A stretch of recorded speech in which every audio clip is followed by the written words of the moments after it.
Salam sehat dan salam jos. Bertemu lagi di channel Serba Tani Ternak. Kali ini kita akan berbagi pengalaman, berbagi ilmu terkait dengan pembuatan kompos sapi.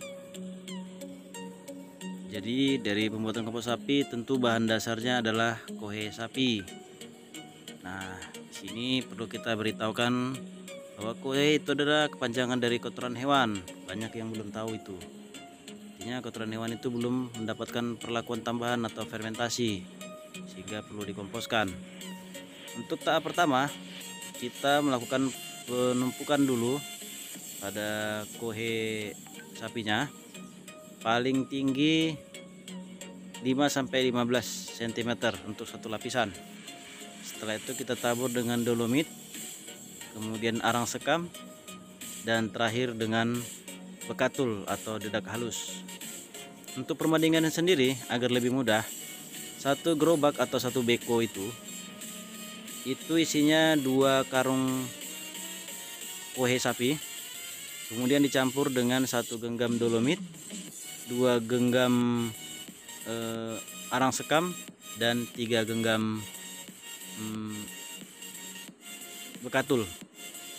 Lalu disemprotkan dengan urin fermentasi. Nah, ini urin fermentasi ini terdiri dari beberapa bahan-bahan juga, yang komponen utamanya adalah M21 decomposer.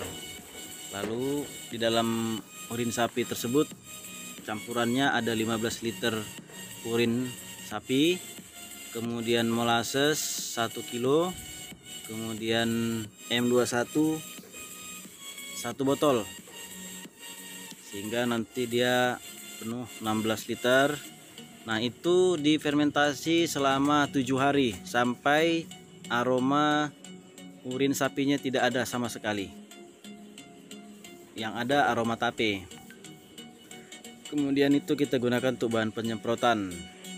Nah, ini kita lakukan secara berulang sampai 5 lapisan paling banyak, atau paling tinggi 1 meter lapisan. Nah, jika lebih dari situ dikhawatirkan pengomposan atau pembusukan tidak berjalan sempurna.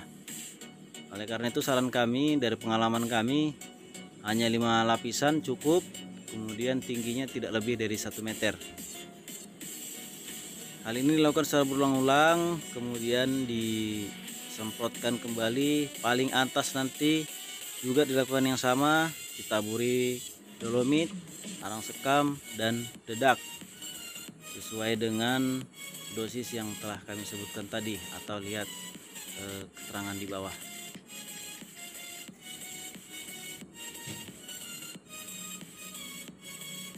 Upayakan setiap tumpukan yang digabungkan pada lapisan berikutnya diatur secara merata.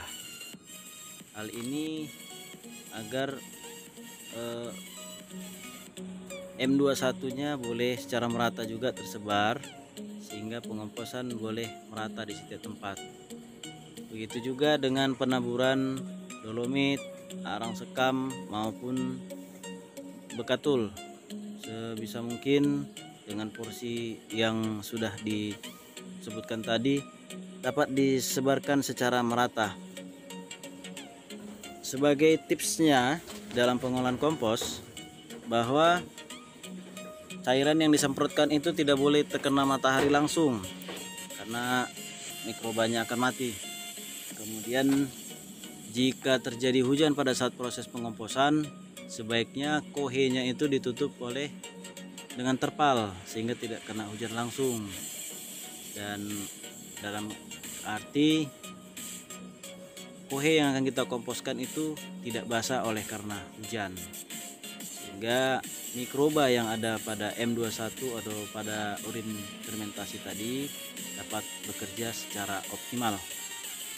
Nah, nanti begitu sudah selesai, jangan lupa untuk ditutup dengan terpal sehingga tidak ada udara atau cahaya yang masuk. Karena proses fermentasi yang kita lakukan ini proses fermentasi anaerob, artinya fermentasi atau proses pembusukan yang tidak membutuhkan udara atau tidak membutuhkan cahaya barangkali.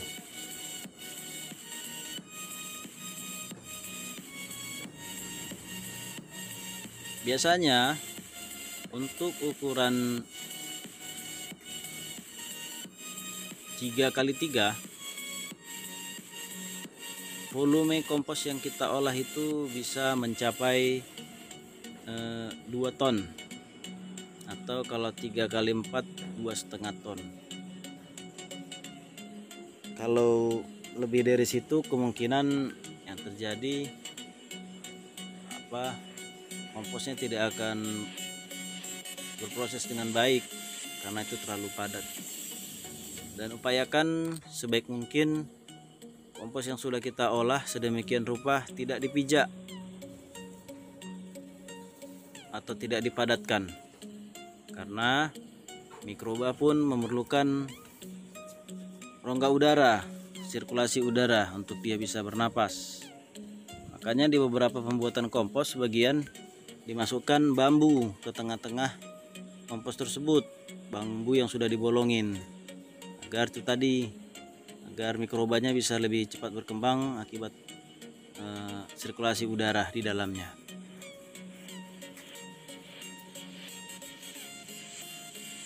Semakin kering bahan kohe sapi yang digunakan, tentu pengomposan akan semakin cepat. Untuk M21 sendiri kita membutuhkan waktu 7 hari paling lama. Sementara dengan kohe sapi yang masih mentah, yang mungkin baru 3 minggu atau 4 minggu, kita butuh 10-14 hari. Dan itu kita harus mencangkulnya sebanyak 2 kali.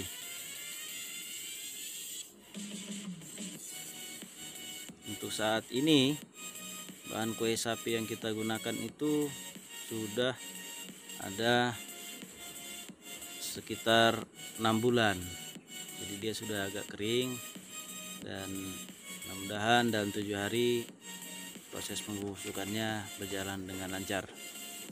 Barangkali itu saja yang dapat kami sampaikan. Yang jelas dengan M21 kompos yang dihasilkan lebih baik dibanding dengan bioaktivator umumnya seperti EM4 yang